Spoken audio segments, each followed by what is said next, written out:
Selamat pagi, Bu Regina dan semua pendoa yang terkasih. Selamat bertemu kembali dalam kisah kita tentang Bunda Teresa. Hari ini kita akan masuk dalam sesi yang keempat, yaitu saluran perdamaian. Bagi banyak dari kita, ketika kita memikirkan para santo atau santa, kita mungkin membayangkan mereka sebagai orang yang sangat dihormati atau berada di negeri yang jauh, yang pasti para orang kudus ini mengizinkan Tuhan melakukan pekerjaan yang luar biasa melalui mereka, dan ada banyak misionaris hebat yang dipanggil untuk meninggalkan rumah dan mengabarkan Injil di negeri asing. Namun, bagi Bunda Teresa, daerah kumuh Kalkuta bukanlah tempat yang jauh atau romantis. Di sanalah ia dipanggil untuk melayani.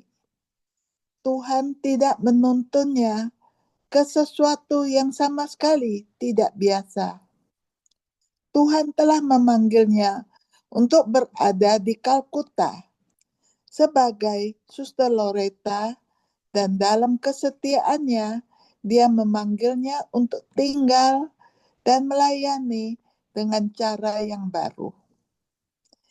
Dengan kesetiaannya kepada orang-orang di mana ia berada, rahmat Tuhan melimpah dan belas kasih-Nya menyebar ke seluruh dunia. Dunia mengakui misi amal Bunda Teresa secara global dan dengan bangga memujinya karenanya. Dalam episode hari ini, kita akan mendengar bagaimana Bunda Teresa menerima penghargaannya yang paling terhormat. Mari kita mulai. Dalam nama Bapa dan Putra dan Roh Kudus. Amin. Pada tanggal 10 Desember tahun 1979, Bunda Teresa bergabung dengan orang-orang seperti Betty Williams, Meret Corrigan, dan Pendeta Martin Luther King Jr. sebagai penerima hadiah Nobel Perdamaian. Panitia Nobel memuji Bunda Teresa atas bantuannya kepada umat manusia yang menderita dan menjalankan kebajikan yang melawan perang dengan mengatakan, yang paling kesepian, yang paling malang, dan yang sekarat telah menerima belas kasih tanpa merendahkan. Ketika dipanggil untuk menerima penghargaannya, Bunda Teresa berjalan ke atas panggung dengan mengenakan sari katun sederhana, menggenggam kartu doa, dan tampaknya tidak terpengaruh oleh kerumunan raja-raja, ratu, dan pejabat tinggi lainnya yang memenuhi aula upacara di Universitas Oslo. Dengan hadirin yang terdiri dari begitu banyak orang yang berkuasa, banyak orang mungkin memilih untuk mengisi momen ini dengan sejarah organisasi mereka atau menyoroti prestasi mereka, tetapi Bunda Teresa hanya berdoa. Ia memulai sambutannya dengan berkata, "Marilah kita semua bersama-sama bersyukur kepada Tuhan atas kesempatan yang indah ini, di mana kita semua dapat bersama-sama menyatakan sukacita, menyebarkan perdamaian sukacita, mengasihi satu sama lain, dan sukacita mengakui bahwa yang termiskin di antara yang miskin adalah saudara-saudari kita. Kemudian ia memimpin seluruh pertemuan dalam doa Santo Fransiskus. Pembimbing rohaninya, Padre Celeste van Egem, mengatakan bahwa hanya Bunda Teresa yang dapat melakukan hal seperti itu. Kemudian selama sisa waktunya, Bunda Teresa menyampaikan Injil, mengajak mereka yang berkumpul untuk merenungkan misteri agung Tuhan yang mengasihi dunia sampai ke kayu salib. Setiap kali Bunda Teresa menerima penghargaan, ia merasa dirinya sama sekali tidak layak menerimanya. Pekerjaan itu bukan miliknya, tetapi milik Tuhan. Ia ingin tetap tersembunyi dan tidak diperhatikan, sehingga perhatian hanya akan tertuju kepada Tuhan Yesus. Namun, ia menerima penghargaan atas nama orang miskin, yang ia sebut sebagai harapan keselamatan bagi umat manusia. Dan ia menerima kesempatan berbicara ini sebagai kesempatan untuk berbicara tentang Yesus kepada orang yang mungkin tidak mengenalnya. Dalam pidatonya saat menerima hadiah Nobel, Bunda Teresa menyampaikan visi holistiknya untuk martabat semua kehidupan manusia dengan berbagi kisah tentang seorang pria yang dipenuhi belatung yang dibawanya ke panti jompo. Ia membersihkannya dan berada di sisinya. Sebelum meninggal, ia mengatakan kepadanya, "Saya telah hidup seperti binatang di jalan, tetapi saya akan mati seperti malaikat, dicintai dan diperhatikan." Bunda Teresa juga menyerukan pembelaan terhadap mereka yang belum lahir, sebuah langkah berani di negara tempat aborsi yang didanai negara baru saja disetujui. Ia menyesalkan kekerasan tersebut sebagai penghancur perdamaian terbesar dan menggambarkan negara-negara dengan aborsi yang dilegalkan sebagai negara termiskin. Sejak awal pekerjaannya, Bunda Teresa selalu memohon kepada orang-orang, "Tolong jangan hancurkan anak-anak. Kami akan mengambilnya."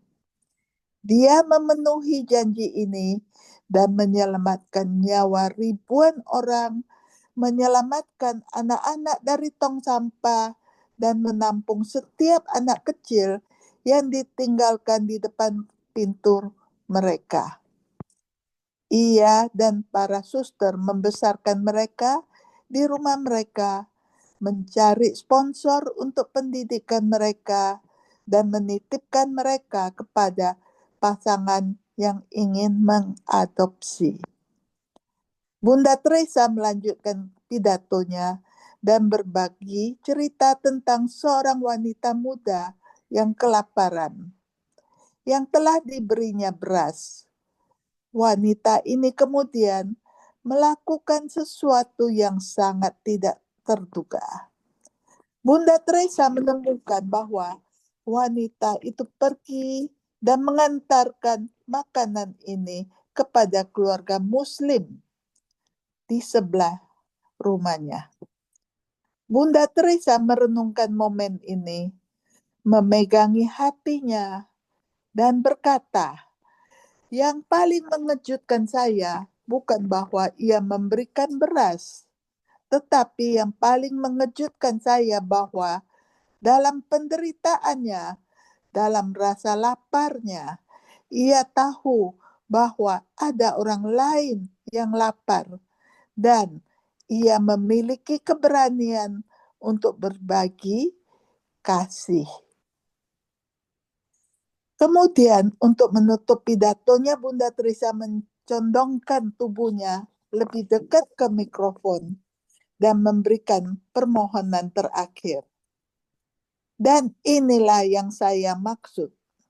Saya ingin Anda mengasihi orang miskin dan jangan pernah berpaling dari orang miskin. Karena dengan berpaling dari orang miskin, Anda berpaling dari Kristus. Karena ia telah menjadikan dirinya sendiri sebagai orang yang lapar, telanjang, tunawisma, sehingga Anda dan saya memiliki kesempatan untuk mencintainya. Setelah ini, perhatian tidak pernah lepas dari Bunda Teresa. Namun sementara orang lain mungkin menikmati pujian dan kekaguman atas penghargaan tersebut, ia melihat ini sebagai panggilan untuk bertindak. Segera setelah menerima penghargaan Nobel Perdamaian, misalnya ada keluarga sandera di Amerika menghubungi Bunda Teresa dan memohon padanya untuk mengajukan banding atas pembebasan mereka. Ia segera menanggapi dan mengalihkan penerbangannya ke Roma, di mana ia mencoba mengunjungi kedutaan Iran dengan permohonan ini.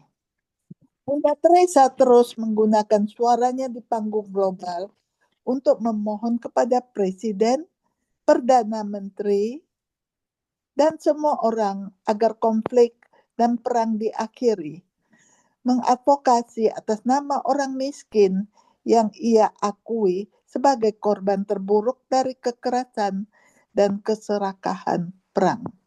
Dengan sifat pekerjaannya dan kesempatan untuk berbicara ini, Bunda Teresa juga menggunakan posisi pengaruhnya untuk menarik orang agar melayani orang miskin dimanapun mereka berada, mengingatkan mereka, temukan Kalkuta Anda sendiri, temukan mereka yang sakit, yang menderita, dan yang kesepian, tepat di tempat Anda berada, di rumah dan keluarga Anda, di tempat kerja, dan di sekolah Anda. Anda dapat menemukan Kalkuta di seluruh dunia jika Anda memiliki mata untuk melihat.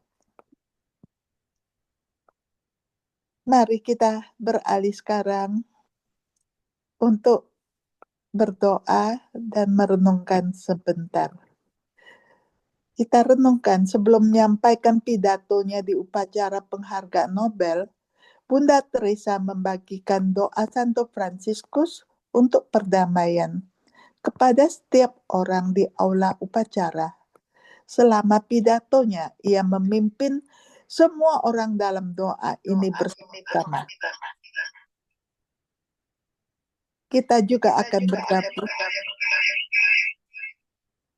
dalam doa ini dan memanjatkan bersama-sama. Sebelum kita melakukannya, mari kita berhenti sejenak, menghening sejenak sekarang, dan mengingat negara-negara dan tempat-tempat di seluruh dunia yang dilanda kekerasan dan perang. Mengingat orang miskin dengan cara tertentu, karena merekalah yang paling terdampak.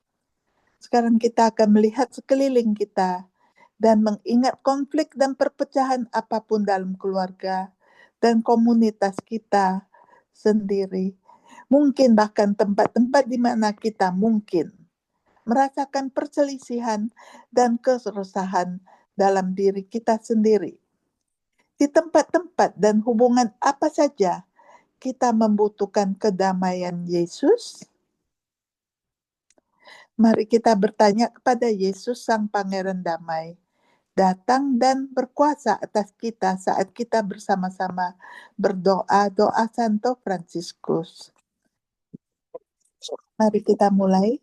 Tuhan, jadikanlah aku saluran perdamaian-Mu. Agar di mana ada kebencian, aku dapat membawa kasih.